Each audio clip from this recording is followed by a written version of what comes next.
بسم اللہ الرحمن الرحیم۔ حضرت شیخ ابو صالح موسیٰ جنگی دوست علیہ الرحمن ایک نہر کنارے وضو کر رہے تھے کہ پانی کے بہاؤ پر ایک سیب بہتا ہوا آیا۔ بھوک پہلے ہی لگی تھی، سیب کو دیکھا تو اشتہا غالب ہو گئی، سیب اٹھایا اور کھا لیا۔ جب کھا چکے تو معاً خیال آیا کہ یہ تو میرا تھا ہی نہیں، تو جدھر سے پانی آ رہا تھا، بہاؤ جدھر سے تھا، ادھر کو سفر شروع کر دیا۔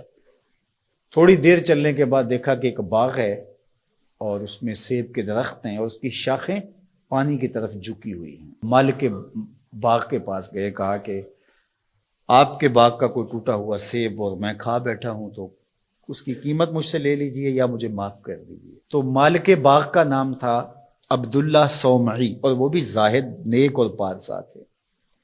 جب انہوں نے دیکھا کہ اس نوجوان نے سیب کھانے پر مجھ سے معذرت کی ہے یا پیسے دینے کے لیے تیار ہے، یہ تو کوئی جوہر ہے، کہا 12 سال میرے باغ کی نوکری کرنی پڑے گی، اس کے بعد ایک شرط اور ہے، پوری کر دو گے تو میں تمہیں معاف کر دوں گا۔ کہا ٹھیک ہے، 12 سال نوکری کرتے رہے۔ کہا اب دوسری شرط ہے کہ میری ایک بیٹی ہے جو آنکھوں سے نابینا ہے، کانوں سے بہری ہے، زبان سے بول نہیں سکتی، اپاہج بھی ہے، چل نہیں سکتی، اس کے ساتھ تمہیں نکاح کرنا ہوگا۔ کہا یہ بھی منظور ہے، نکاح ہو گیا۔ کہا اس کمرے میں تمہاری بیوی تمہارا انتظار کر رہی ہے۔ جب کمرے میں دیکھا تو ایک صحیح الاعضاء خوبصورت صاحب جمال خاتون منتظر تھی۔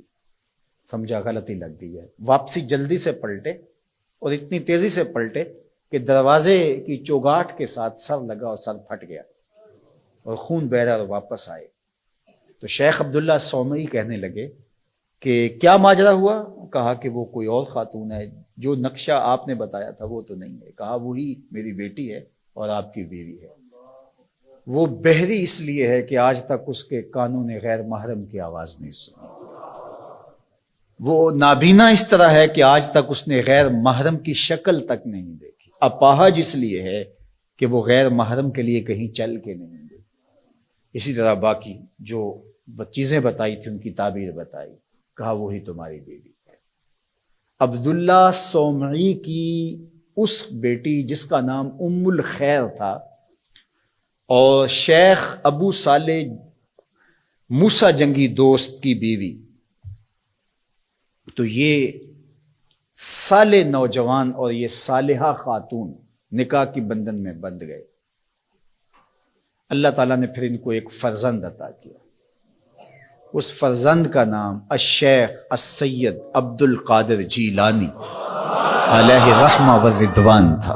اقبال نے کہا تھا سیرت فرزند از امہات، جوہر صدق و صفا از امہات۔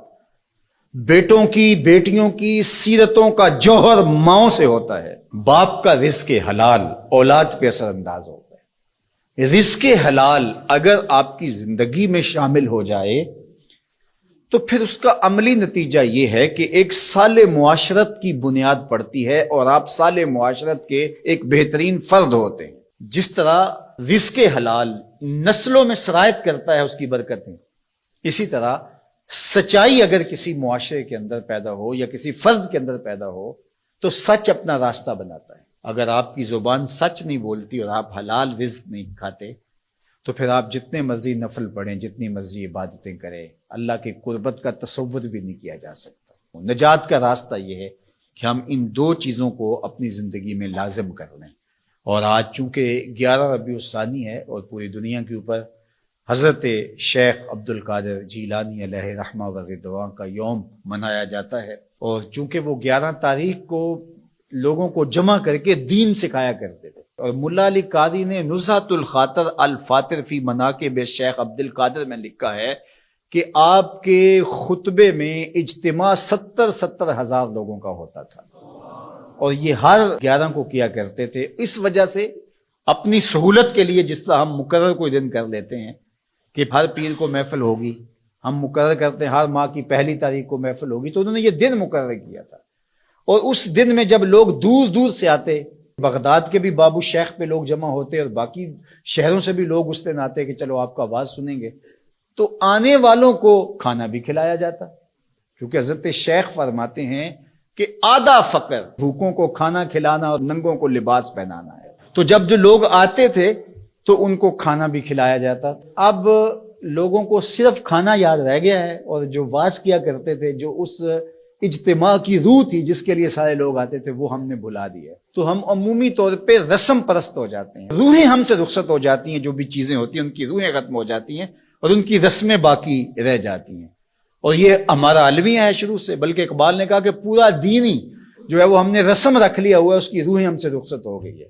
رہ گئی رسم ازاں روح بلالی نہ رہی، فلسفہ رہ گیا تلقین غزالی نہ رہی، مسجد مرثیہ خواہ ہے کہ نمازی نہ رہے، یعنی صاحب اوصاف وہ حجازی نہ رہے۔